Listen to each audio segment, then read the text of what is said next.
بسم الله الرحمن الرحیم. سلام ډیرو قدرمنو لیدونکو. ناتو وایي که د افغانستان حکومت غواړي د دنیا لخوا په رسمیت وپیژندل شي نو باید هغه معیارونه پوره کړي چې د رسمیت پیژندلو لپاره اړین دي. د ناتو سرمنشي وایي طالبان باید د ښځو حقوقو، بشري حقوقو او دغه راز ازادیو ته پاملرنه وکړي او د تیرو شلو کلونو ارزښتونه وساتي تر څو د ناتو او د دنیا لخوا په رسمیت وپیژندل شي. خو د روسیې هیواد د یو غبرګون په ترڅ کې وایي چې غربي نړۍ د خپله ډیموکراسي پر طالبانو نه تحمیلوي. روسیې تر دې مخکې هم ویلي وو چې سفارت به یې په کابل کې خلاص وي، خو د طالبانو د حکومت د په رسمیت پیژندلو په اړه بیړه نه کوي. اصلي پوښتنه دا ده چې د افغانستان راتلونکی حکومت، راتلونکی اړیکې تر کومه بریده یو اتفاقي چوکاټ لري د نړۍ په کچه. که دغه مسله یو ځلې بیا هم متنازع شوه د ځینو لویو هیوادونو ترمنځ، څه کول پکار دي تر څو د افغانستان نړیوالې اړیکې داسې تنظیم شي چې هم د افغانستان او هم د نورو هیوادونو ګټې تضمین کړي. پر دغې مسلې د بحث لپاره ما سره په استودیو کې تشریف لري د پوهنتون استاد او د نړیوالو اړیکو کارپوه ډاکټر اجمل زرمتی، د سیاسي چارو کارپوه عبدالفتاح جهادوال غزنوی، دغه راز د اسلامي کاروان مشر انجینر سید محمد روحانی. تاسې درې واړو ته هرکلی وایم، په خیر راشئ. زرمتی صاحب، څه ګمان کوئ؟ او تر اوسه پورې لا حکومت اعلان نه دی او ویل کېږي چې د پراخ بنسټه حکومت لپاره خبرې روانې دي، د یوې شورا خبره کېږي چې هغه به واکمنه وي په ټولو مسلو باندې. اوس د امریکې او د روسیې، مثال د ناتو او د روسیې ترمنځ د اختلافاتو هغه نښې نښانې را برسېره کېږي. یو وایي 20 کلن ارزښتونه په پام کې ونیسه چې زه د په رسمیت وپېژنم، بل وایي ته خپله ډیموکراسي په افغانانو په طالبانو باندې مه تحمیلوه. د رقابتونو، د نړیوالو رقابتونو یوې بلې څپې ته په ورداخلېدو یو. ښه، بسم الله الرحمن الرحیم. عاطف صاحب، تاسو ته همداراز په میز کې قدرمنو میلمنو ته او ستاسو قدرمنو لیدونکو ته سلامونه او احترامات. مخکې له دې چې عاطف صاحب ستاسو سوال ته رسم، آیت شریف ته وقل جاء الحق وزاق الباطل ان باطل کان زهوقا، هر هغه حکومت یا هر هغه دولت چې د هغه ستنې په بېعدالتي باندې، همداراز په فساد باندې، په بیوروکراسي باندې او همداراز روابط په ضوابطو باندې حاکم وي، هغه په مرور د زمان سره هغه له منځه ځي. نو دا زه نه وایم دا د الله تعالی حکم دی، هغه ځکه باطل څرنګه راسي هغه په مرور د زمان سره چې حق راورسېږي، د حق کاروان که دغه یي که په راتلونکي کې بل هر څوک چې د حق آواز اوچت کړي او موخه یې دا وي چې باید کار ته وسپارل سي، بېعدالتي ختمه سي، فساد ختم سي او د ولس هغه آواز ته رسیدګي وکولی سي، نو هغه به هرومرو تحقق مومي، هغه به هرومرو مثلا د هغه آواز ته به لبیک ویل کیږي. نو دا موږ په ټولو 20 کلو کې دا موږ هر څه واز ویل، دلته مو بېلابېل پیپلستي شعارونه ورکېدل، مثلا د انتخاباتو، ډیموکراسي او هغه وویل، په عمل کې هیڅ نه و. نو ځکه د اوسنۍ وضعیت سره ولس متاسفانه مخامخ هم کړ. نو اوس چې پس له 20 کلو یو تحول رامنځته سوی، هغه هم تقریبا یوه هفته یا له یوې هفتې څخه یا به څه کم یا زیات وخت تېرېږي، تر اوسه پورې خلا د قدرت شتون لري، یعنې هغه څه شته په داخل د کابل کې. نو اوس هم تلاشونه او کوششونه دا دي چې یو پراخ بنسټه اسلامي ارزښتونو په بنا باندې یو حکومت رامنځته سي. نو دلته که هدف دا وي چې پراخ بنسټه حکومت چې ټول افغانان خپل ځای په هغه حکومت کې وویني، هغه افغانان چې په افغانستان باندې باور لري، په ولس باندې باور لري او اسلامي ارزښتونه ورته یعنې هغه سره کرښه وي یا هغه ورته د تایید وړ وي. بخښنه غواړم، یو هغه پراخ بنسټه حکومت دی چې باید ټولو افغانانو ته د منلو وړ وي، یو د نړۍ غوښتنې دي، مثال د ناتو، د غربي هېوادونو، د نورو. څومره د دې دواړو ترمنځ جمع کیدای شي چې مثال ځینې واحد ارزښتونه وي چې هم په ملي کچه د حکومت اعتبار لوړ کړي او هم په نړیواله کچه؟ اوس ګورئ، پراخ بنسټه حکومت په دې معنی چې د هر وګړی د دې هېواد په دغه حکومت کې یعنی هغه چې د ولس ته د خاورې ته په تیرو کې اوس هم متحد دي هغو ته ځای ورکول سي هغو څخه مثلا وغوښتل سي چې راسي په دې حکومت کې کار وکولی سي دا یو پراخ بنسټه حکومت څو نه هغه څیرې سي په تیرو 100 کالو کې بار بار ازمایل شوي څیرې دي او اوس هم د دې او د نړۍ سره هم په یو نوع مثلا استخباراتي اړیکې هم لري او اوس هم دوی غواړي چې مثلا په راتلونکي کې دوی شامل سي تر څو هغه د نړیوالو هغه د ځواب دې مسلې ته بیرته راځو نو د تاسو سوال دا و چې مثلا نړۍ سره سره کوم نړۍ تر اوسه یوه هفته کېږي یعنی وخت باید ورکول شي مخکې له وخته څخه قضاوت کول یا مخکې له وخته څخه منډې وهل یا مخکې له وخت څخه مثلا خپل ارزښتونه یا تعزیرات وړاندې کول وخت تاسو باید مثلا دا نوي تحول ته کوم راغلی ښه یا مثبت موږ باید د مثبت پدید باندې ورته وګورو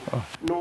2 میاشتې وروسته 3 میاشتې چې دلته مثلا یو شورا جوړه شوه دا هغه څه دي چې موږ اورېدلي یو شورا به رامنځته کېږي په راس کې به ملا هیبت الله خون وي بیا رئیس الوزرا به وي وزیران به وي او همدارنګه هغه ټول هغه کادرونه چې مثلا په داخل د افغانستان کې شتون لري او له اوله تر اخره دلته اوسېدلي دي د هغو څخه به غوښتنه کېږي چې راسي په حکومت کې شامل سي تر څو د نړیوالو چې هغه دوی وایي چې باید هغه کسان چې مثلا هغه تحصیل لري توانایي لري استعداد لري هغه به هم جذب شي تر څو د نړیوالو هغه کوم خواست ده هدف یې دا دی چې باید هغو ته ځای ورکړي د هغو خولو به هم دفع سي یا د هغو خولو به هم چوپه شي نو ځکه دا هغه څه نه دي چې زه وایم الله تعالی په قرآن شریف کې آیات شریف دی چې تاسو کار اهل د کار ته وسپارئ که تاسو کار اهل د کار ته نه سپارئ نو بیا منتظر د قیامت ته واوسئ نو دوی باید هم دلته ډاکټر ته ضرورت لري انجینر ته ضرورت لري همدارس په ټولو چارو کې هغه ماهرینو ته ضرورت لري یو تکړه ډیپلوماتانو ته ضرورت لري ټولو څخه باید خواست وکړي چې په دغه حکومت کې راسي شامل سي هغه ښځه خیر دې مسلې ته بیرته راګرځو جهادوال صاحب دنیا به څه وکړي د حکومت سره او څومره امکان لري چې داسې یو تعامل رامنځته شي چې مثال دنیا زما د دنیا نه مطلب هغه لوی هیوادونه دي چې په لویو تصمیمونو کې ونډه لري د امریکې نه شروع تر ناتو پورې تر روسیې تر چین او تر دغو هیوادونو پورې څومره به داسې یو تعامل رامنځته شي چې هم د دنیا او هم په خپله د طالبانو غوښتنې او د ملت غوښتنې پکې په پام کې ونیول شي مننه صاحب اعوذ بالله من الشیطان الرجیم بسم الله الرحمن الرحیم ستاسې د ژوندون تلویزیون او ستاسې ګرامي عزیزانو مننه او ټول وطنوالو ته زما د خوا نه سلام دی السلام علیکم ورحمت الله تعالی وبرکاته او تر ټولو دغه ستر فتحه دغه فتح مبین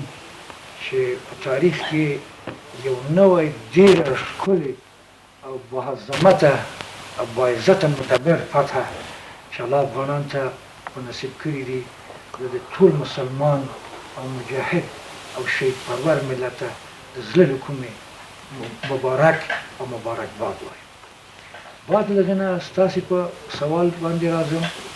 چې امریکا یا روسان یا هندیان یا اسرائیلیان دغه ټول په افغانستان کې مستقیم لاسونه لري د دې ایجنټان موږ پېژنو او د دې هغه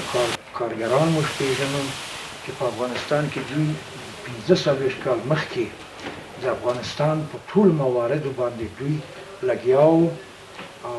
لکه KGB چې په افغانستان تعرض وکړ روسان برژنیف او لږه وخت نه همچنان بیا CIA هم لاس وای نه درلود چې دا زما په یاد دي زه یو مستقل شخصیت یم چې هیڅکله ما د پردو ډوډۍ نه دی خوړلی او کله هم نه خورم او هیڅکله ما د خپل عزت د دین او د وطن او د خپل عزیز مجاهد ملت مې هیڅکله ما انشاءالله تر خپل توانایي خیانت نه دی کړی زه اوس غواړم افغانانو ته په ډېر عالي بیان مې اطمینان ورکړم چې نه نور په افغانستان کې روسان کوم زموږ سره زور وهلی شي او نه امریکایان وهلی شي او نه ناتویان موږ درې واړو ته ماتې ورکړي دي موږ روسانو ته داسې ماتې ورکړي چې د دوی سوسیالیزم کمونیزم د لینینیزم ګلم د جهان هم ټول کړي دي او دا یو حقیقت ده دا یو ثبوت ده بیا راځو په امریکا او په ناتو اول خو د انګریزانو پخواني چې زموږ نیکونه دوی ته ماتې ورکړي دي او بیرته راځي همغه خپل پخواني غچونه زموږ نه اخلي په دې زموږ سر خلاص دی که غربیان هر څومره ځان سیاستمدار د جهان وبولي بیا هم افغانان ته عاجز دي با وصف د دې چې موږ افغانان سخت ځپل شوي او همیشه ځپل کېږو د اوس هم زموږ په سر باندې تیارې د امریکا او د ناتویان تاویږي موږ فاتح هم یو افغانستان هم ګټلی دي او دغه 15 ایجنټ او هغه انسانان چې د افغانستان سره همیشه خیانت کړی دي او همیشه افغانستان د پردو اشغال ته په لاس ورکړي دي دا هم موږ پېژنو لکه دغه پخواني نظامونو نه د تاریخي د وخت نه تر ډاکټر نجیب پورې د پخواني کمونستانو هغه خلکونه لکه کشتمن لکه میثاق لکه ګلابزوی لکه وکیل لکه فرید مازدک امثال هم د دې دغه اوس هم دوی په ماسکو ناست دي او د امریکایانو غلامان په واشنګټن ناست دي او له هغه ځای نه دوی دیکته کېږي په افغانستان په راتلونکي نظام چې کله موږ امیدوار یو ورته چې انشاءالله په توکل د الله د نظام راغی او راځي او د به حتما خامخا تحقق به مومي موږ د 3 میلیون شهدای برحق چې په دغه 15 کاله مو ورکړي دي موږ د دې ارمان او د دې تحقق ته ورسېدو اوس مشکل په کوم ځای چې پاتې دي انشاءالله ستاسې په بعدي سوالونو مطلب هم دا دی چې یعنې دومره ډېره مداخله نه ده په کار فرمایش بله دا وکړئ دا وکړئ دا وکړئ یو ځل یې پرېږدئ چې دوی خپل حکومت جوړ کړي همداسې بله سر مهرباني روحاني صاحب د دې امکان شته د دې دنیا د لویو هېوادونو ترمنځ خو سیالۍ په ډېرو مهمو برخو کې روانې دي یوازې د افغانستان قضیه نه ده په ټولو مسلو کې دوی سره هغه لري مقابلې لري خو افغانستان کې دا امکان شته چې موږ ټولو سره اړیکې ولرو که وخت د انتخاب دی چې باید انتخاب وشي چې چا سره اړیکې او چا سره دوستی او چا سره یو عادي سلام علیک ځکه چې د روسیې د ترکیې د چین د امریکې او د ناټو دریځونه سره توپیر لري غوښتنې توپیر لري فرمایشونه توپیر لري بسم الله الرحمن الرحیم الله لا یغیر ما بقوم حتى یغیروا ما بانفسهم عاطف صاحب محترمه تاسو ته د میز محترمو ګډونوالو ته د ژوندون نړیوال رادیو ټلویزیون ټولو لیدونکو اوریدونکو ته او ټولو کارمندانو او کارګرانو ته د زول کومې سلامونه احترامات وړاندې کوم ګورئ الله جل جلاله زموږ دین واضح کړی الله جل فرمای ان الدین عند الله الاسلام د الله په نزد زموږ دین اسلام او بل دي کې الله جل فرمای اليوم اکملت لكم دینکم واتممت علیکم نعمتي ورضیت لكم الاسلام دین معنی تاسو دین پوره او تاسو ته مې غوره اسلام دین نو کله چې په اسلام کې او طالبانو ادعا کوله چې موږ په افغانستان کې اسلامي نظام راولو اسلامي امارت په سر و مال تیري او موږ نه ډیموکراتیک نظام غواړو نه کمونیزم غواړو نه سوشیالیزم غواړو دا برحق وو ځکه چې کمونیزم جوړ کړی کارل مارکس جوړ کړی بیا لینن جوړ کړی چې هغه ټولنې ته کار کوي مقننه قضایه قوه ټول راځي چې څه شی تولید کړي واردات صادرات نرخونه ټول د حکومت لپاره کنټرولېږي دوی وایي چې حکومت کولی شي عدالت انصاف راولي کپیټالیزم د دې برعکس هغه وایي چې ادم سمیت مشر ده د اقتصاد پلار ده هغه وایي چې خلک د آزاد پرېښودل شي چې څه تولیدوي څه کوي په کوم نرخ یې ورکوي او بل ډیموکراتیک نظام د خلکو د کلتور عنعناتو نه جوړ ده چې هغه له اسلام سره 100% په ټکر کې ده مثلا په کپیټالیزم کې شراب حلال دی د خوږ غوښه حلاله ده لوس ګډېدل حلال دي هغه تقریبا ما یو مقاله ورباندې لیکلې نو نه په افغانستان کې کمونیزم چلیږي زه د رهبري درس ورکوم چې تقریبا په نړۍ کې 50 نظامه دي او دا ټول 50 نظامونه زه درس ورکوم چې امپریالیزم چې ته وایي کپیټالیزم چې ته وایي ډیموکراتیک نظام چې ته وایي بیوروکراتیک نظام چې ته وایي سوشل فیر سیستم چې ته وایي تقریبا 50 سیستمونه دي په نړۍ کې دا ټول سیستمونه انسانانو جوړ کړي دي هغوی له کلتور نه جوړ دي الله جل فرمای چې انسان ما ضعیف پیدا کړی وخلق الانسان ضعیف کله چې انسان اعلی پیدا کړی د دوی کلتور عنعنات چې له ځانه جوړ کړي دا ضعیف دي د الله جل جلاله نظام کامل نظام ده ځکه چې الله جل موږ پیدا کړي او د موږ د صحت دپاره بهترین ډاکټر الله ده نو هغه پوهیږي نو بیا د الله د نظام دپاره په دې کې خبرې نشته چې څوک وایي چې د چا چې یا د امریکا یا د بریتانیا فرانسه یا د چین یا د روسیې موږ پلانونه په دین کې جوړ کړو هغه که څوک جوړوي نو بیا د دې آیات ضد ده اليوم بسم الله الرحمن الرحیم يا أيها الذين آمنوا ادخلوا في السلم كافة ولا تتبعوا خطوات الشيطان إنه لكم عدو مبين هغه کسانو چې تاسو ایمان راوړئ تاسو داخل سئ په اسلام کې په مکمل ډول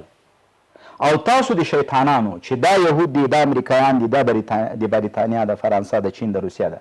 دا مشرکین ان المشرکین نجس دي نجس خبرې مه منئ که چیرته دا منئ بیا تاسو د اسلام په لاره نه یې بیا د شیطان په لاره یې ښه دلته راځمه کله چې اسلامي نظام الله جلاله فرمایي ومن لم يحكم بما انزل الله فاولئك هم الكافرون ومن لم يحكم بما انزل الله فاولئك هم الظالمون ومن لم يحكم بما انزل الله فاولئك هم الفاسقون څوک چې د الله په کتاب باندې پریکړې نه کوي د الله د رسول صلی الله علیه وسلم په حدیثو پریکړې نه کوي هغه کافر هغه ظالم هغه مفسد دی کله چې اسلامي نظام کله چې صحیح هغه راځي ورباندې کله چې اسلامي نظام عبارت ده له حدیث شریفونه د قرآن کریم نه او د محمدي صلی الله علیه وسلم شریعت نه څه چې مستقیما په قرآن او سنت کې نه وي هغه به علما راپاڅېږي اجماع به کوي نو دلته راځمه دې خبرې ته چې موږ د خلکو فرمایشونه منلی شو آیا موږ یو داسې مشارکتي حکومت لکه چې اشرف غني کرزي جوړ کړی و بل دی په مشارکتي حکومت بیا راځو د دې هیوادونو ترمنځ د انتخاب وخت راغلی که ټولو سره مونږ کولی شو اړیکې وساتو ځکه چې هغوی خپلو کې سره جوړ نه دي ګورئ که چېرته موږ د امریکا زه یو سفارت دعوت کړم او دا مثال په همدې ډېر ښه راځي چې راځه موږ ته کار وکړه ما ورته ویل زه تاسو ته کار نه کوم زه ټولې نړۍ ته کار کوم زه مسلمان یم نو هغه حیران پاتې شو که چېرته طالبان راځي د امریکا فرمایش مني او وایي چې ډیموکراتیک نظام دی په افغانستان کې عملی شي نو دوی ته ډېر جنجالونه پیښیږي هم اول د افغانستان خلک راپاڅېږي او دوی ته دا وایي چې تاسو اسلامي نظام نه ده او ډیموکراتیک نظام خو لا پخوا و تاسو ولې دومره قتلونه وکړه که چېرته دوی سوشلیزم کمونیزم مني یعنې د روسانو خبر مني د هغو فرمایشونه مني دوی بیا هم ناکام دي دلته به یا د الله نظام مني چې الله ورسره سي او یا به د خلکو نظامونه ډېر دي ګورئ د خلکو نظامونه که د خلکو په نظامونو پسې لاړ شو موږ ناکام یو که بل ډیموکراتیک نظام په افغانستان کې موږ پلي کول غواړو ناکام یو که سوشلیزم پلي کول غواړو ناکام یو که بیروکراتیک نظام یا اتوکراتیک نظام یا لیسی فیر نظام یا مثلا کوچنګ لیډرشپ دا نظامونه خلکو جوړ کړي دي دا په اسلام کې نه جوړیږي نه ګنجایش لري په اسلام کې یوازینۍ لاره دی طالبانو د کامیابي دا ده چې دوی ووایي چې موږ اسلامي نظام غوښت د دې دپاره جنګېدلو په دې باندې مرو هم امریکا ورته اجازه ورکوي ځکه فریډم اف ریلیجن ده فریډم اف ریلیجن د امریکا په قانون کې لیکل سوی هر څوک په خپل دین باندې کولی شي مخکې لاړ شي نو دلته دا دوی به ورته ووایي چې موږ په افغانستان کې اسلامي نظام داسې غواړو چې لا ضرر ولا ضرر نه به ځان ته ضرر رسوو نه سیمې نړۍ ته موږ به داسې وو چې هم په ټکنالوژي کې له خلکو نه مرستې غواړو او هم به خلکو سره مرستې کوو هم په تجارت کې هم په کلتور عنعناتو کې هم په فرهنګ کې هم مثلا په استخراج د نفتو کې هم د معدنو کې موږ قوانین لرو هغه که روسیې استخراجول موږ به قانون ورته جوړ کړو هر څوک چې موږ ته ارزانه باکیفیتې جوړوي نوشي جان راسه بیډینګ ته دې راسي په داسې اسلامي نظام سه دا هغه نظام ده چې اقتصادي نظام پکې شرحه ده سیاسي نظام پکې شرحه ده امنیتي نظام پکې شرحه ده دا چې نه پوهېږو دا زموږ کمای ده دا د طالبانو کمای ده او دا د ټولو خلکو او څوک چې ورباندې پوه سي په اسلامي نظام اوس ګوره روسان امریکایان ټولې تطبیقوي اسلامي بانکداري نړۍ وایي چې په دې کې ګټه ده الله جل جلاله فرمایي چې په دې کې ګټه ده که موږ چېرته دا ثبوت کړو لکه اسلامي بانکدارۍ چې ملیزیا مصر ثبوت کړو سعودي عربستان چې اسلامي نظام د هر انسان لپاره ګټه ده نو انشاءالله د افغانستان خلک به یې مني سیمه به یې مني نړۍ او دا 15 هیوادونه چې قدرت په لاس کې د امریکا بریتانیا فرانسه چین روسیه به یې مني ځکه د اسلامي نظام وما ارسلناک الا رحمة للعالمین ما ته نه لېږلی بګل د ټول بشریت انسانیت دپاره رحمت ده اسلامي نظام د ټولې دنیا دپاره رحمت او خیر ده که چېرته مثال د امریکې د ناتو د ځینو نورو هیوادونو غوښتنې په پام کې ونه نیول شي چې دا بس لانجمن بحث هم دی بې له شکه ټولې خبرې د هغوی نشي منل کېدی د کومو فشارونو وسایل هغه په لاس کې لري او څه ډول اقدام به وکړي کوم محدودیتونه به پورې کړي ښه اول خو دا چې لکه مخکې ما چې وویلې تر اوسه پورې خو یعنې په دې باندې بحث روان دی چې څه رقم یو نظام موږ رامنځته کوو هغه به هم بیا دلته بېلابېل مثلا علما کرام دي او هغه متخصصین دي د اسلامیاتو چې په دغه عرصه کې مثلا دوی تخصص لري او هغه به ورباندې بحث کوي له هغې وروسته به مثلا دغه اسلامي نظام چې د هغه د خبره ده 20 کاله طالبان اسلامي تحریک مثلا مبارزه کړې یا هڅې کړي دي هغه به رامنځته کېږي نو اوس خبره دا ده چې کیدای شي په ځینو مواردو کې د نړیوالو سره دا تعامل باید راشي ځکه اوس خو داسې نشي کیدای شي مثلا موږ روابط ونه لرو نو هڅه دا ده ځکه په مخکې له دغه څخه د قطر هغه سیاسي استازي چې روسیې ته د سفرونه لرل ایران ته سفرونه لرل پاکستان ته او حتی چین ته او ترکیې ته ځینو نورو هیوادونو ته د دې د اخباره چې په راتلونکي کې دوی غواړي چې مثلا له ټولو هیوادونو سره د متقابل احترام پر اساس باندې دوی دغه روابط ولري او د هغو هغه بشري مرستې چې دي یا اقتصادي مرستې چې دي د هغو مرستې راجلب کړي اوس یو خاص میکانیزم ورته جوړ سي چې په هغې کې به شفافیت تضمینېږي په تېرو کې خو که دلته مرستې راتللې مثلا کومکونه کېدل په هغې کې شفافیت نه تضمینېدو یعنې دلته د فساد کچه لوړه وه او هغه مرستې چې دلته مثلا کېدلې ډېرې کمې فیصدي مثلا په هغه واقعي ځایونو کې یا د بیا رغونې په پروژو کې راګېدلې ډېرې بېرته مثلا دوی یا خارجیانو بېرته له ځانه سره وایستې یا هغه چارواکي چې دلته مسلط وو له ځانه څخه په بانکونو کې انتقال کړي قطر ته دوبۍ ته نورو ځایونو ته دغه څه دي چې واقعیتونه دي نو اوس هڅه دا ده تلاش دا ده چې د طالبانو اسلامي تحریک هڅه کوي چې هم د همسایه هیوادونو سره د متقابل احترام پر اساس باندې روابط ولري هم د سیمو هیوادونو سره بخښنه غواړم زلمتی صاحب ځینې شیان دي یو مثال د حکومت درېګونو بخښنه غواړم د دولت درېګونو قوې دي بې له شکه دا خارجیان هم مني او دا دغه د تاریخ بې له شکه دا ستاسو مسلک هم دی حقوقو ستاسو پی ایچ ډي کړې ده دغه د درېګونو قوو جوړښت په خپله اسلام رامنځته کړی دی اسلام نه وروسته دا شی نه و چې دا قضاییه ده او دا اجراییه ده او دا مثال شورا ده مقننه ده په دې کې به مشکل نه وي خو ځینې شیان داسې دي چې مثال دنیا سره د اړیکو لپاره هغوی د ځینو حقوقو او ازادیو مسله مطرح کوي چې په هغه کې د مذهبي ازادیو مسله راځي د ښځو حقوق راځي دغسې تعاملات هغوی غواړي څومره گنجایش شته چې مثال دغه شیانو سره ومنل شي او که دا نه کېږي کوم محدودیتونه به را روان وي د افغانستان لپاره ګوري دغه څو ورځو کې تاسو مثلا یعنې مخکې له دې چې طالبان اسلامي تحریک کابل ته را داخل سي بېلابېل تحلیلونه وو د دوی هغه کړنلارو په اړه باندې تاسو دا څو ورځې وګورئ چې بیا له هغې وروسته د طالبانو ویان ذبیح الله مجاهد صاحب مثلا خبري کانفرانس ورکړ دغه کومې اندېښنې چې تاسو ورته اشاره وکړه مثلا د بیان ازادي وه په څرګندو ټکو کې وویلي چې موږ د بیان له ازادۍ څخه ملاتړ کوو او باید دلته د انتقاد وشي تر څو موږ ځانونه اصلاح کړو چې دغه یو پیغام میډیا ته و بل د ښځو حقوق چې په تېرو 20 کالو کې هغه اساسي حقوقو نارې یا چغې چې وهل کېدې دا ټول صرف تر ډېره حده پورې تشریفاتي وو څو ښځې راوستې د سفیرو او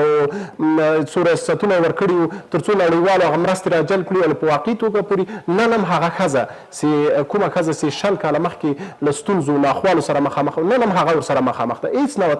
تغییر د هغو په اساسي ژوند کې نه دی راغلی که تاسو مثلا ټول کابل هم د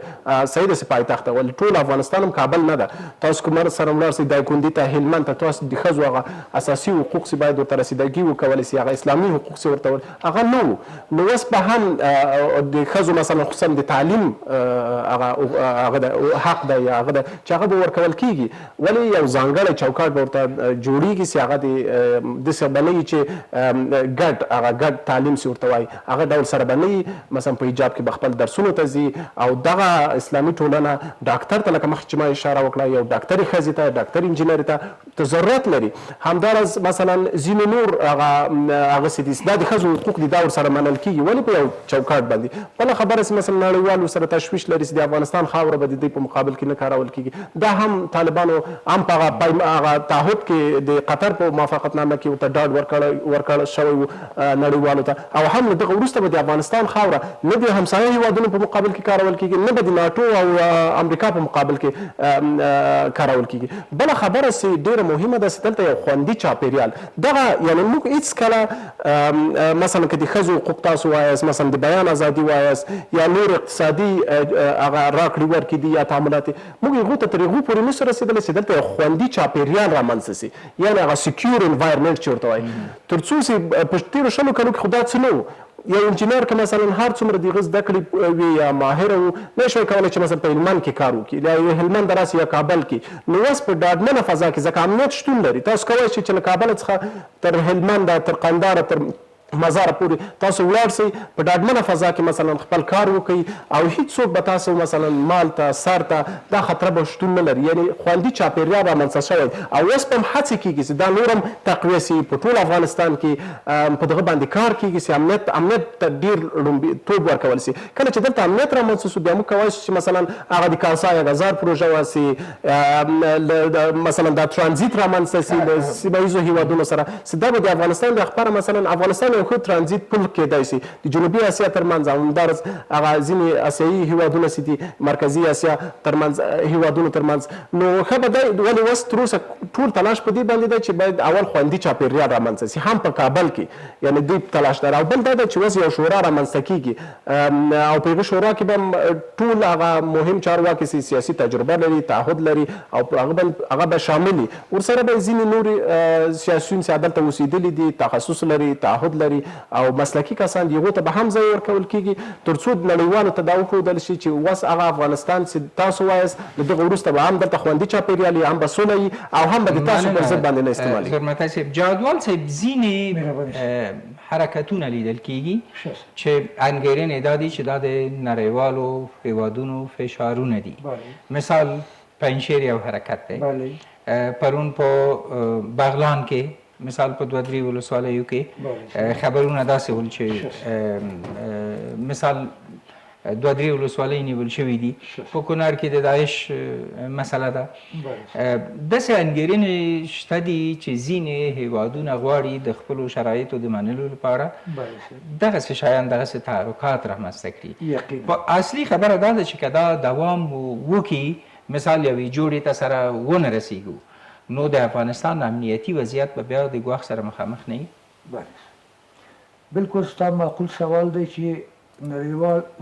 زموږ په خاوره ډېر زیات لاسوهنه لري. اوس فعلا د امریکا تنها مسله نه ده، په افغانستان کې د انګلیسانو ډېر شدید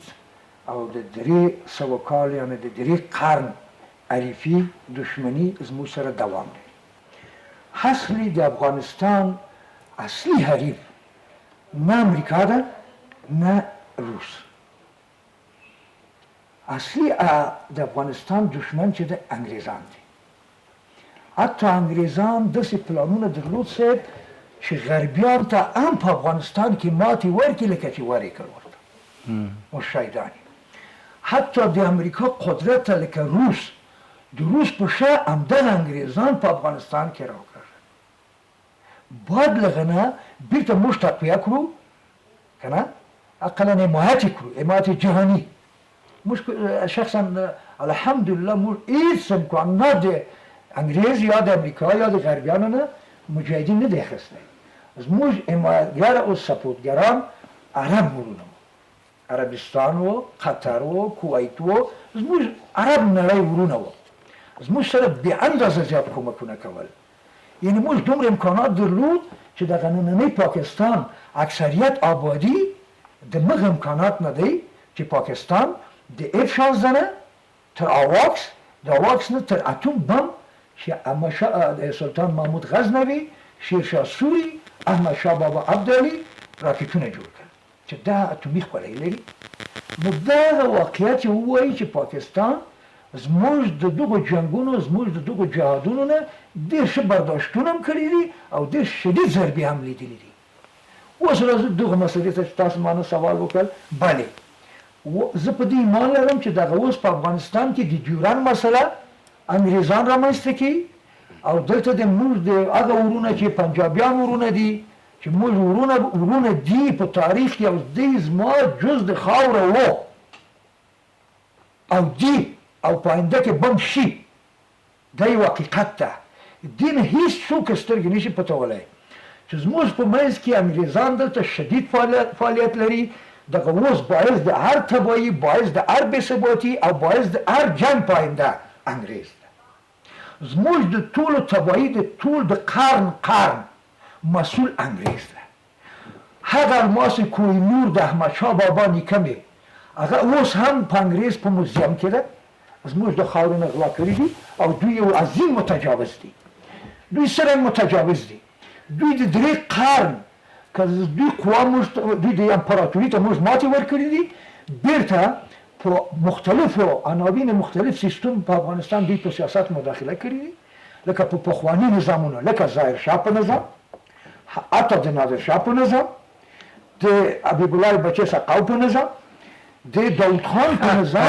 جادوان دا چې په بېلابېلو وختونو کې بېلابېلو دورو کې د بېلابېلو نظامونو په وړاندې دوی دغسې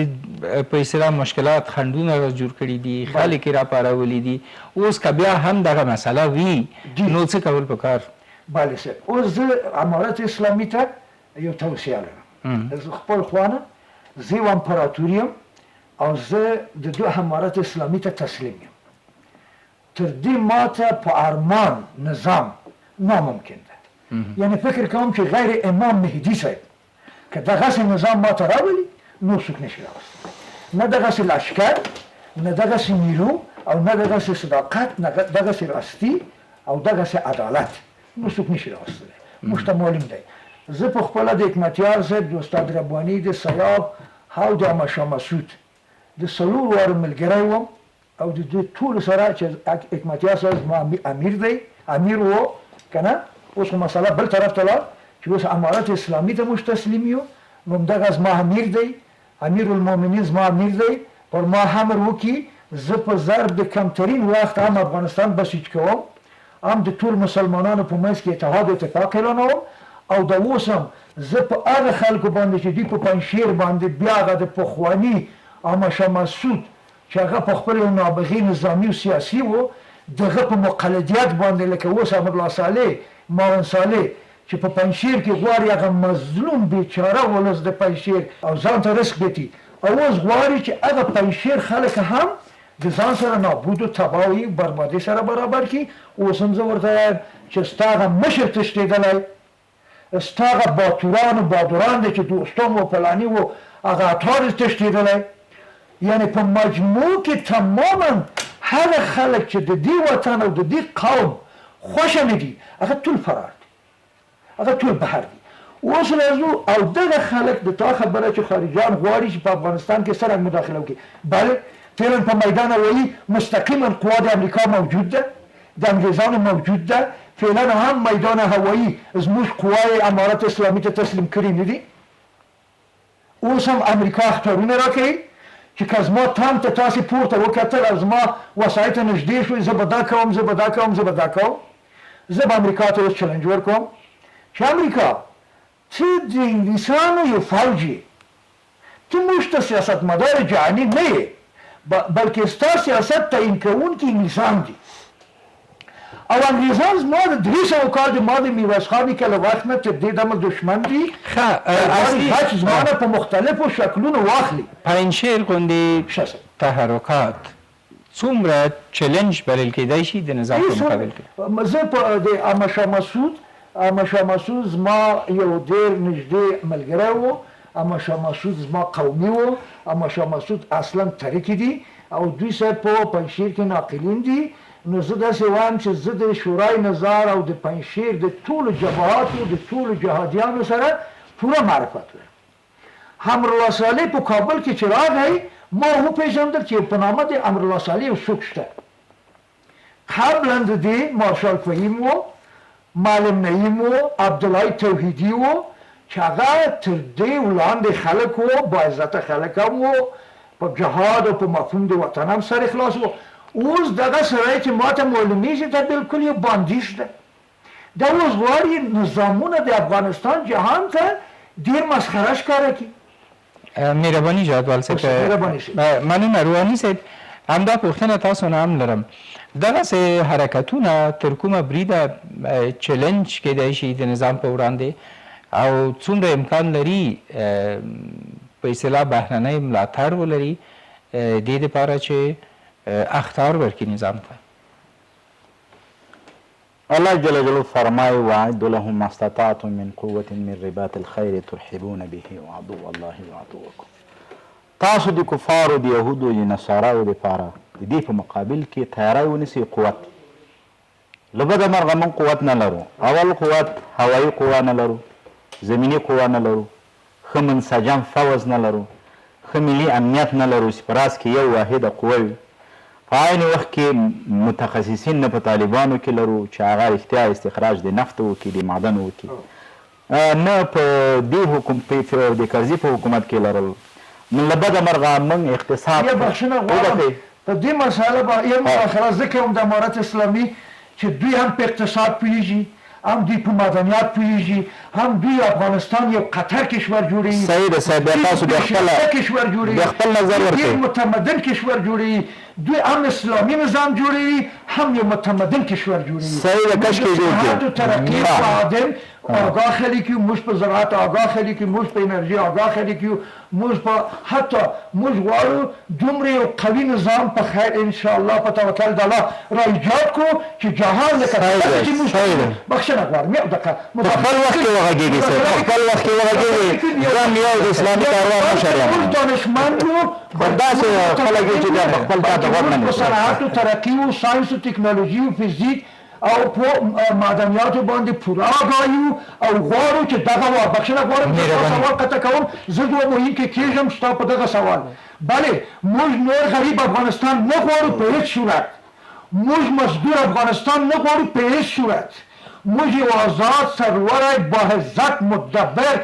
نظر په هغه قرباني میلیوني چې موږ شهیدان الله ته تقدیم کړي دي هغه مننه جهادوال صاحب او موږ چې موفق مهرباني ګورئ وګورئ تاسو وګورئ چې په افغانستان کې چیلنجونه داسې دي. یو خبرې دي چې شعار د کوي، ګورئ دلته به راځو یو شعار د چې کولی شو، یو دا ده چې دوی خلک راوغواړي امتحان ځینې وغواړي او د امتحان نه وروسته کار اهل کار ته وسپاري. دا د دوی دپاره چلن ده. ان الله یأمرکم ان تودوا الامانات الی اهلها. الله تاسو ته امر کوي چې کار اهل کار ته وسپارئ.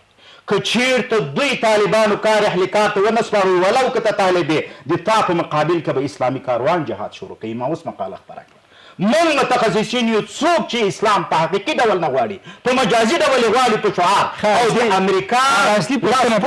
بله خبره دا ده چې د دوی دپاره غوږ نیسئ. دا بله خبره دا ده چې تاسو وویلې چې بله خبره دا ده چې موږ په افغانستان کې دغه حرکتونه څومره کیدای شي د بهرنیو لخوا مثال وي دې دپاره چې وګواخي حکومت او نظام. ګورئ دا محمد صلی الله علیه وسلم صحابه کرامو ته ټولو ته دي. اوس که چیرته دی وایي دی محترم چې MI6 یا بریتانیا حکومت کوي، نو په طالبانو MI6 حکومت کوي، په پاکستان هم کوي. قریشي څوک ده؟ ایسا چا جوړه کړې؟ تر اوسه پورې معاشات MI6 ورکوي، د بریتانیا استخبارات ورکوي. زه وایم بالکل د خبر منم. راځه د MI6 نم لاس واخله، د پاکستان ایسای نم لاس واخله، الله رسول پسې روان سه، نو بیا به ته کامیابې. که نه ګوره قریشي به ورته همدغه شمالي ټلواله څوک لاړ؟ د مسعود زوی ضیا مسعود لاړ، د رباني زوی لاړ، خلیلي لاړ، قانوني لاړ. خو همدغه لاسپوڅي دي چې دا اوس تر اوسه پورې دوی ته پیسې ورکوي، تر اوسه پورې کورونه دوی په اسلام آباد کې دي، تر اوسه پورې په دوبۍ کې د دوی هوټل دي. زه ځم په دوبۍ کې دفتر لرم، زه هغه کس نه یم چې غریب کس یم. زه په دوبۍ کې دفتر لرم، په ترکیه کې لرم، په سعودي عربستان کې لرم، په مصر کې لرم. زه یو متخصص یم. آیا دا په پاکستان کې چې دوی ورځي چې موږ ته مشارکتي حکومت راکه او دوی بیا دوی وایي چې موږ به مشارکتي اړخیزه حکومت جوړوو؟ طالبان بالکل منم که چیرته الله رسول ته تسلیم شي، اسلامي نظام راولي، افغانستان د پاکستان 5مه صوبه جوړه نه کړي، کار اهل کار ته وسپاري، متخصصین راولي لکه زرمتی صاحب وزیر د خارجه یې کړي، په څنګ کې دی دیني عالم وي که متخصصینو ته افغانستان ونه سپارل شي اهل د علم اهل د تقوا ته ونه سپارل شي په پنجشیر کې به جین ورته جوړیږي په پکتیا کې به ورته جیش محمدي ورته جوړ کړی لشکر طیبه ورته جوړ کړه زه خبر یم چې له پاکستان نه اوس په کونړ کې دي زما حرکات په کونړ کې وسته همدغسې داعش درته جوړوي همدغه ته د فاحشي بیا در باندې راولي په زور در باندې قبلوي چې اوس وایي چې امریکا وایي که څوک په موږ هغه ښځې غواړي چې په امریکا کې تربیه شوي دي هغو ته جای ورنکې و طالب هغو ته جای مه ورکوه و طالب خلیلي ته جای مه ورکوه قانوني ته جای مه ورکوه عبدالله ته جای مه ورکوه کرزي ته جای مه ورکوه هغه کسان چې اغزمویل شوي دي المؤمن لا یلدغ من جحر مرتين مؤمن دوه ځلې له یو غاره نه چیجل کېږي کرزی چا راوست امریکا راوست اشرف غني چا راوست امریکا راوست عبدالله هغه کس ته چې امریکا یې دعوت کړ طالبان یې مات کړ او رباني ورته یې غټ غټ بمونه ورباندې غورځوه بیا د رباني زوی ته جای ورکوي خلیلي ته جای ورکوي ورکه د دې قوم ته یې ورکه صحیح ده لا عصبیه مني څوک چې تعصب کوي زما له امت نه ده ليس منا من دعا الى عصبيه ليس منا من قاتل على عصبيه وليس منا من مات على عصبيه بحث دا دی چې دا حرکتونه دې دپاره کېږي چې دا مشارکت عملی شي یوه خبره دا ده چې دا حرکتونه هم دې دپاره دي چې برخه غواړي هر یو په راتلونکي حکومت کې ګورئ امریکا او بریتانیا همیشه او دشمنانو کوشش کړی چې په افغانستان کې یو ضعیف حکومت جوړ کړي ملي مشارکت په معنا د دې ده چې وزارت به د یو وي سفارت به د بل وي تیر مشارکتونه من دا خو همغه د غني حکومت دی جوړ شو نو همغه د اشرف غني او د حکومت نه جوړ شو من ګورئ دلته به وزیر وي وزیر به وایي د چا پلار ما نشي لرې کولی والي په یو والي ولیږلو نه فکرم عبدالله لغمانی یو څوک یې ولیږلو دا تخار ته هغه یې نه منلو تاسو وګورئ کله چې وزیر راشي معین به د بل وي وزیر به وایي دا کار زه نه کوم هر څوک به خپل ځان ته کار کوي ګوره دا د دې آیات ضد ده ان الله یأمرکم ان تؤدوا الامانات الى اهلها فاذا حكمتم بين الناس ان تحكم بالعدل تاسو کار اهل کار ته وسپارئ چې ټولو خلکو ته کار وکړي نه یو ځانګړي تنظیم ته د مشارکت نه کومه ځانګړې معنا ځانګړی تفسیر ورکولی شئ او لکه ملي تجارت په تجارت کې موږ وایو چې نه د حکومت خبره ده د مشارکتي حکومت د مشارکتي حکومت ګورې دا ده زه هم دا اوس درته وایم چې امریکا او بریتانیا دا کوشش کوي کوم چې د دوی لاسپوڅي دي لکه کرزی لکه غني ومنیسا ما پرېږدئ لکه آغای کریمي لکه دوستم لکه عطا محمد نور لکه د استاد اباني زوی دغه څیرې چې دوی په فسق و فساد کې غرق دوی په خارجي استخباراتو کې غرق دوی معاشونه د څو ځای نه اخیستل د روس نه دوی اخیستل د چین نه دوی اخیستل د ایران نه دوی اخیستل دوی چې د ایران نه د چین نه هر کس د هر ملک جاسوس هغه ملک ته کار کولو افغانستان ته کار نه کولو طالبانو ته به کار دی صحیح ده د تاجکو د ازبکو د هزارو راوله خو نبی صلی الله علیه وسلم فرمای لا فرق بین عرب ولا عجم الا بتقوا د عربي او د عجمي په منځ کې فرق نشته تقوا فرق ده انما المؤمنون اخوه ټول مسلمانان ورونه دي له تاجکو نه بهترین وزیر راوله مګر له دوی ډلې نه مه راوله مه د رباني راوله مه د خلیلي راوله مه د کرزي راوله مه د اشپز غني یوه خبره ده خبرې موږ دې شوې مشارکت ته بیل ملي فساد ده او ملي فساد بیا تاسو له بینه وړي خبرې موږ دې شوې همدغه ګروپونه دي دغه ګوندونه دي چې هر یو یو هیواد سره اړیکې لري نو ته مجبور یې د دې سیمه ییز او نړیوال مشروعیت لپاره دوی راځي وساتئ که نه ګورئ اوس نوم یې نه اخلم خو که یو جناب خفه کې ترکیه خفه ده که بل جناب خفه کې ایران خفه ده بل جناب خفه کې روسیه خفه ده نو دا کیسه خو معلومه ده نو طالبان او موږ چې مسلمانان یو چې ایاک نعبد و ایاک نستعین همیشه په لمانځه کې وایي په سورة الفاتحه کې تا ته خاص تا ته عبادت کوو تا نه مرسته وغواړو که چېرته طالبان ووایي چې تا ته عبادت کوو تا نه مرسته غواړو قانوني صاحب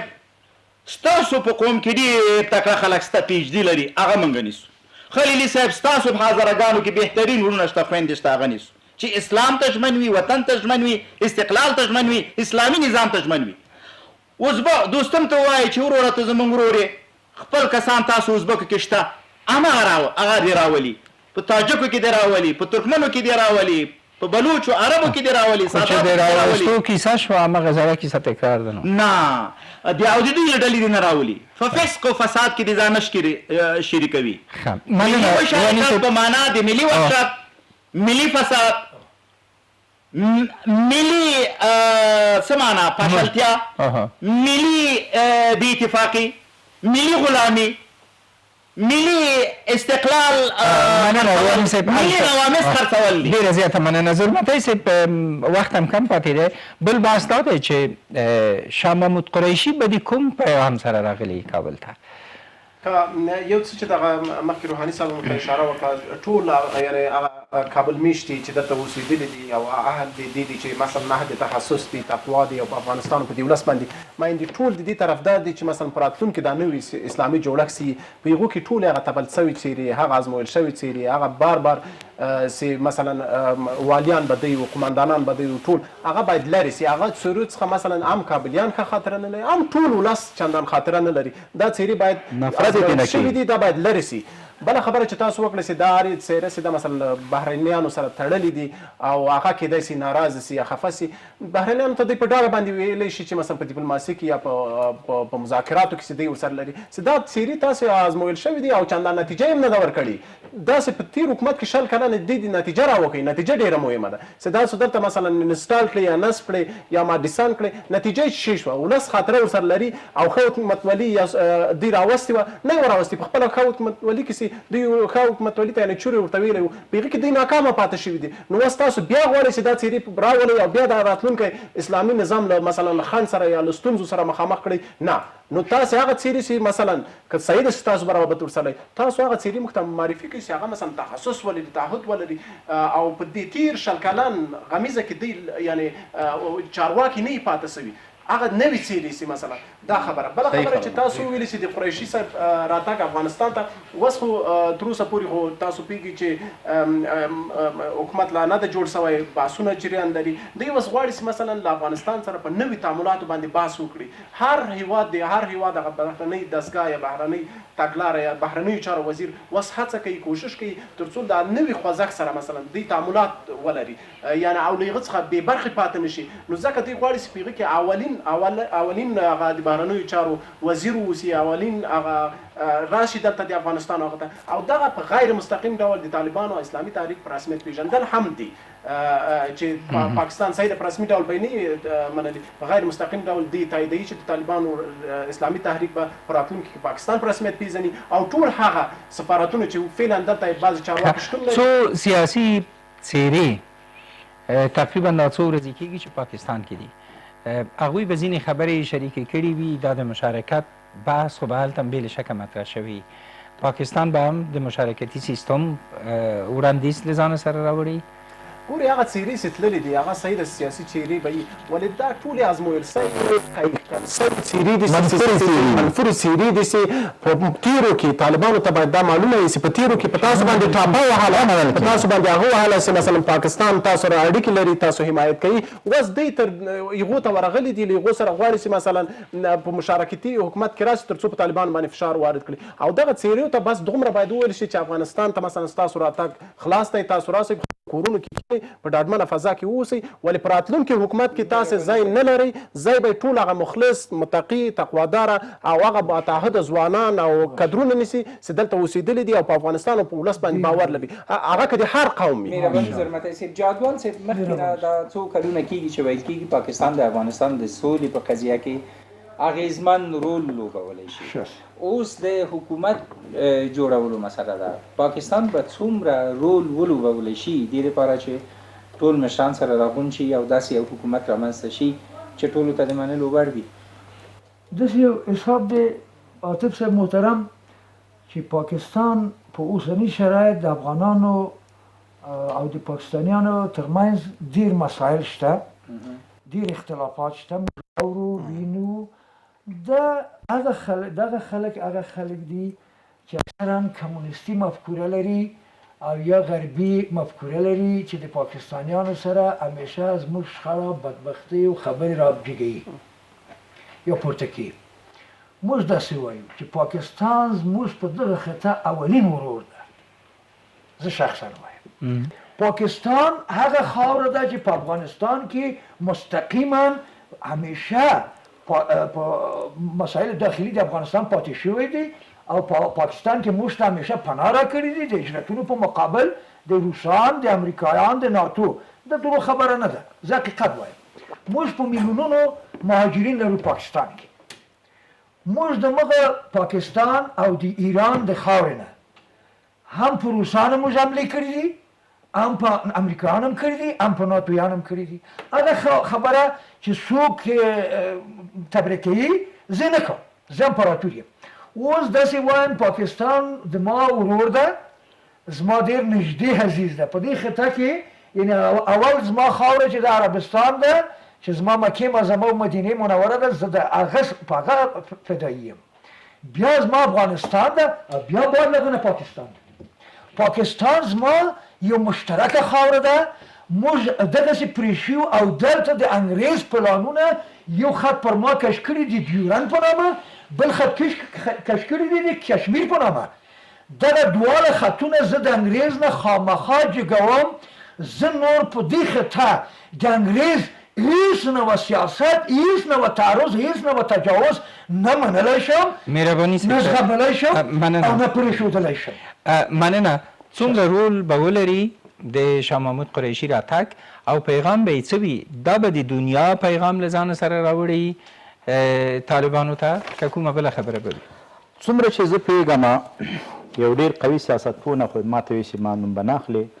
کله چې نواز شریف هغه ته ویلې حضرت صاحب ته خط راولېږو چې ستا 6 میاشتې وخت تیر شو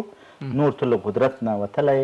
دا خط یو څوک راخلي ده ته یې ورکوي ده ته یې چې ورکړي چې حضرت صاحب وبخه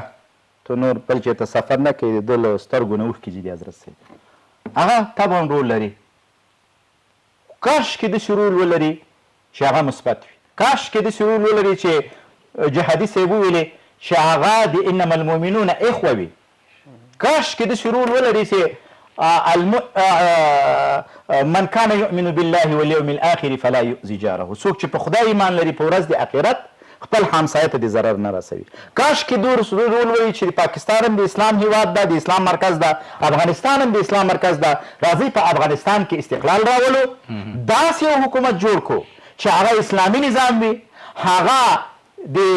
MI6 د بریتانیا په ضد وي د امریکا په ضد وي داسې یو اسلامي نظام راولي چې هغه په پاکستان کې هم اسلامي نظام راولي په هندوستان کې هم راولي په ایران کې راولي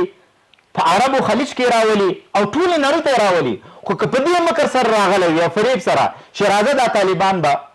زما د ګوټ په چل باندې وغولوم او ډیموکراتیک نظام به په افغانستان کې پلی کم ښځې به آزادې کم شراب به آزاد کم تر څو طالبان هم مات شي او د دې اسلامي امارت هم مات شي او طالبان او علما نړۍ ته وشرمېږي او د بریتانیا قانون پلی شي نو دا به ډېر ناکام وي دا به دی د MI6 ګوډاګی وي د بریتانیا ګوډاګی به وي ویمکرون ویمکر الله والله خیر الماکرین الله به د دې جواب ورکوي انشاء الله الله به د اسلامي نظام ساتونکی ده انا نحن نزلنا الذکر و انا له لحافظون بېشکه موږ د قرآن کریم نازلونکي یو موږ د دې ساتونکي یو الله به انشاءالله دا اسلامي نظام به ساتي موږ تاسې به ساتو متخصصین به ساتي افغانان به ساتي راته یو د بحر غر که څه سمه وي که غر په همت به یې تسخیر کم شاهانه په شانو پر د احمدشاه بابا ته شعار به یې ساتي او انشاءالله موږ د دې حکومت سره یو په شرط د دې چې اسلامي نظام نافذول غواړي عملي کول غواړي وما علینا الا البلاغ ستاسو له درې وارونه مننه کوم له تاسو نه هم ډېره زیاته مننه خوشحالي شي